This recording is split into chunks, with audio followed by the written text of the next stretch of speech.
Hi, I'm Christian Barrera, and I'm going to talk about uh, the main differences or contrasting aspects about the United States, the United Kingdom, and Colombia in the following aspects: transportation, celebrations, government, and languages. Right off the bat, I'm going to talk about transportations. As we know, both the United States and the United Kingdom have like a really developed and very connected transportation systems. For example, they use a lot of subways and railworks, and also they have like a really um, a, like a really good amount of paved ways. For example, the UK is a much smaller country than Colombia, but it has a lot of more paved ways, and also talking about good transportation systems, they have a lot of subways. Things I think that couldn't happen here in Colombia. For example, in United States, there are a lot of subways in New York, in Miami. Like every major city has its own subway that serves the metropolitan area. The same goes with the UK, but in Colombia we only have like one transportation system of that type that is only located in Medellin. Something that it's really like awful because it remains the only one like since the 19th. Talking about celebrations, like the three countries have like shared celebrations such as Christmas, Halloween, and so on. For example, the most important celebration in the United States is the Independence Day. In this holiday, lots and lots of Americans gather together to cook traditional American dishes such as hot dogs and pizza and hamburger, and they gather to talk, to celebrate the country. They are very patriotic about it, and to see the shows of fireworks. There are a lot of other really important celebrations in the United States, such as St. Patrick's Day, Valentine's Day, Easter, the Father's Day, and I don't know if I missed something very important about holidays in the United States. In the UK, the most important celebration is Christmas, and I think that's interesting because I think that in Colombia it's to Christmas, because in Colombia we even celebrate a day to mark like, or that symbolic speaking marks the beginning of Christmas, which is the Dia de las Velitas. And as I said, it marks the beginning of Christmas. But there is not like such a big celebrations as Independence Day is in the United States. And I think this is because every major city have like their own type of holiday.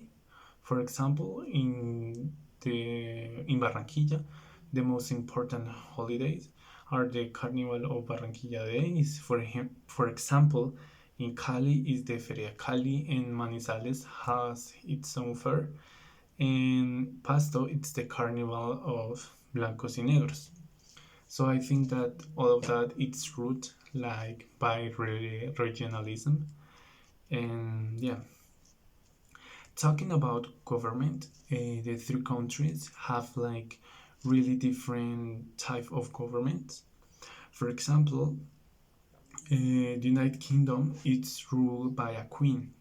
So the United Kingdom it's a monarchy, and it which is a really old system, but somehow it has lasted all these years since our present days. The United Kingdom is a centralized republic, and it's divided in four countries: England, Scotland, Wales, in Northern Ireland.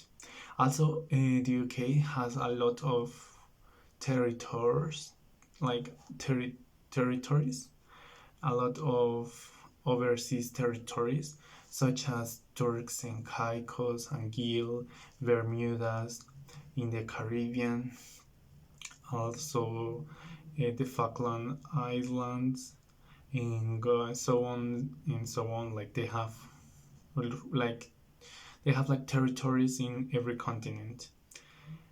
The United States is, in the other hand, a federal republic. This means that the power is not controlled by one place, but the power is shared in every one of the 15 states of the republic of the union, plus one capital district.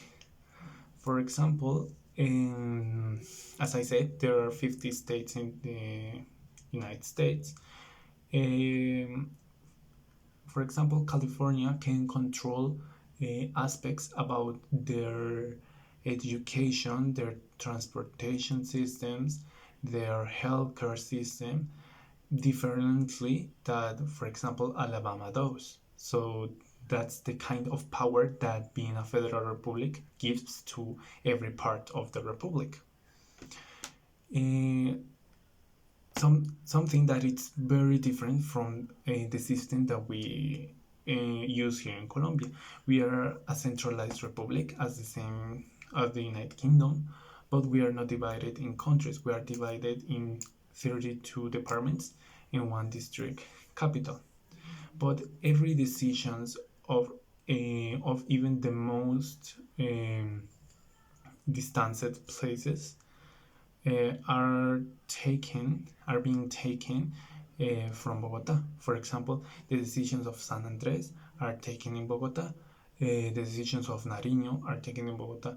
So the power it's really concentrated in one place, and I think that could cause a lot of, I don't know, like a lot of division, and could lead could lead for corruption to be more rampant.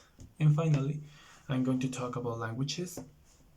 Uh, as we know, UK and the United States share the same languages. Both of them are Anglophone countries, but that doesn't mean that there are not differences. There are a lot of differences. For example, the accents of the UK are really known for being like difficult to understand, and also sometimes being mocked, mainly by Americans. It is been said that every 5 miles the accent changes in the United Kingdom. So yeah, there's a lot of accents in the United Kingdom. In the United States, because it's like a transcontinental country with a lot of cultures and a lot of different ethnic backgrounds and people, there are also a lot of accents. For example, there are like 12 or 13 like major dialects. For example, the West American English accent or dialect, where the Californian accent belongs to. But also in the Californian English, to give an example, there are a lot of accents, and and they are divided if it's inland California, if it's an urban zone, if it's a wealthy zone, or a more I don't know, poor one. So yeah, in the United States also there are a lot of accents. And finally, in Colombia, we speak. I'm sorry, we speak Spanish, and also there are a lot of accents due to a lot of isolation between places. Um, in the most elevated zones in the central mountains, there are a lot of differences between this accent and, for example, the accents in the Caribbean coast. But also there are one place in Colombia that it's really close to both United States and UK, which is San Andres. Also, they speak. Some of them speak English, and some of them speak Creole, which is a combination between English and Spanish.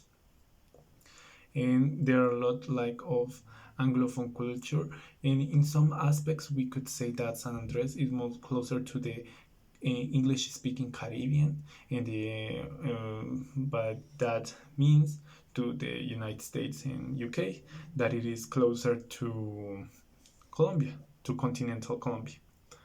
But it is such a magical place, and yeah. So I think that's everything. Yeah.